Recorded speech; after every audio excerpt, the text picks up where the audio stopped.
എൻ്റെ വീട്ടിൽ ഞാൻ, അമ്മുമ്മ, അപ്പൂപ്പൻ, അച്ഛൻ, അമ്മ, അനിയത്തി. ഇതിൽ ഏറ്റവും സോഫ്റ്റ് ആരാണ്? അമ്മുമ്മയാണോ, അപ്പൂപ്പനാണോ, അച്ഛനാണോ, അമ്മയാണോ? പാവം ആരാ ഇതില്? സോഫ്റ്റ് അപ്പൂപ്പൻ. അപ്പൂപ്പനാണ്. അച്ഛനും അമ്മ എങ്ങനെയുണ്ട് കമ്പാരിറ്റീവ്ലി താരതമ്യം ചെയ്യുമ്പോൾ?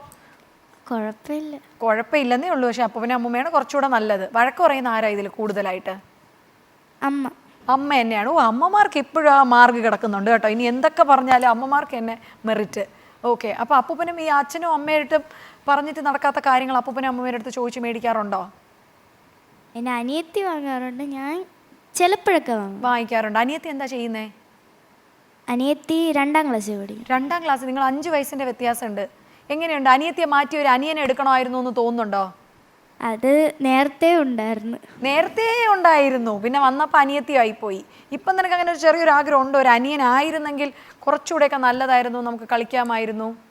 ഉണ്ടായിരുന്നു. എന്താ ഈ അനിയത്തിയുടെ പ്രശ്നം എന്താണ്? അനിയത്തിമാർക്കുള്ള പ്രശ്നം എന്താണ്? അവരൊന്നും ഓടിക്കളിക്കാൻ വരില്ല, അവർ ബൊമ്മ വെച്ചെപ്പോഴും കളിച്ചുകൊണ്ടിരിക്കും. ഓ, അവർ ബൊമ്മ കളിയാണ് കൂടുതൽ. ഓടിത്തൊട്ട് കളിക്കുന്നൊന്നും അവർ വരുന്നില്ല. അവർ കുട്ടികൾ, പെൺകുട്ടി വരുന്നില്ല. പിന്നെ അങ്ങനെയൊന്നുമില്ല. അങ്ങനെയൊന്നുമില്ല. നിങ്ങൾ തമ്മിൽ വഴക്കുമല്ലോ ഉണ്ടോ ഇതിന്റെ കാര്യത്തിൽ? ഓടിത്തൊട്ട് കളിക്കാൻ വരാത്തതിന്റെ ബൊമ്മ വെച്ച് കളിച്ചോണ്ടിരിക്കുന്നത്? അതിന് ഞാൻ അവളിവിടെ കളിക്കില്ല. അവള് എപ്പോഴും ചെറിയ കാര്യത്തിന് വഴക്കുണ്ടാക്കാൻ വരും. ചെറിയ കാര്യത്തിന് വഴക്കുണ്ടാക്കുക? ഇന്നലെ നടന്നൊരു വഴക്ക് എന്താണ് ഈ ചെറിയ കാര്യത്തിന് വേണ്ടി? ഏത് ചെറിയ കാര്യത്തിനാണ് വഴക്കുണ്ടാക്കിയേ? ബലൂണിന് വേണ്ടി വഴക്കുണ്ടാക്കി. ചേച്ചി തട്ടിപ്പറിച്ചതിനാണോ അതോ അനിയത്തിക്ക് കിട്ടാത്തതിലാണോ? അപ്പൂപ്പൻ ബലൂൺ വാങ്ങിച്ചുകൊണ്ട് വന്നു. അപ്പം ഇവക്കും എനിക്ക് അതിൽ 5 ബലൂൺ ഉണ്ടായിരുന്നു. അപ്പം ഇവക്ക് എല്ലാം വേണമെന്ന് അവള് പറഞ്ഞു. അപ്പം ഞാൻ പറഞ്ഞു എനിക്ക് 2 എന്താ, നീ 3 എടുത്തോ.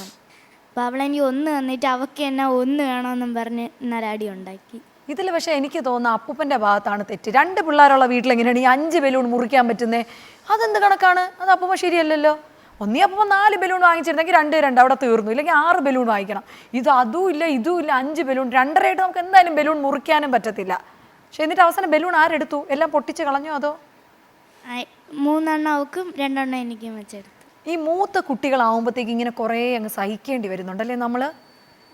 ഈ പറഞ്ഞ പോലെ നമുക്ക് 2 കിട്ടത്തുള്ളൂ, 3 അവർക്ക് തന്നെ കൊടുക്കണം. പിന്നെ പലപ്പോഴും വഴക്കിടുമ്പോഴത്തേക്ക് അച്ഛനും അമ്മയും വന്ന് അവരെ സപ്പോർട്ട് ചെയ്യുന്നതായിട്ട് തോന്നിയിട്ടുണ്ടോ? ചെറിയ കുട്ടിയല്ലേ, നീ അങ്ങ് വിട്ടുകൊടുക്കുക, അങ്ങനെ പറച്ചിലുണ്ടോ നിങ്ങളുടെ വീട്ടിൽ? എപ്പോഴും പറയും. കാലാകാലങ്ങളായിട്ട് ഒരു മാറ്റവും ഇല്ലല്ലോ. വർഷങ്ങളായിട്ട്, നൂറ്റാണ്ടുകളായിട്ട് ഈ മൂത്ത കുട്ടികൾ അനുഭവിക്കുന്ന മോൾക്ക് തോന്നിയിട്ടുണ്ടോ ഞാൻ കുറച്ചുകൂടെ കഴിഞ്ഞ് ജനിച്ചാൽ മതിയായിരുന്നു, ഞാൻ ഇളയ കുട്ടിയായാൽ മതിയായിരുന്നു എന്ന് മോൾക്ക് തോന്നുന്നുണ്ടോ? തോന്നി. ഒരുപാട് സങ്കടങ്ങളുമായിട്ട് പാവ ഒരു കുട്ടി നമ്മുടെ ഈ ഗെയിമിൽ വന്നിരിക്കുകയാണ്.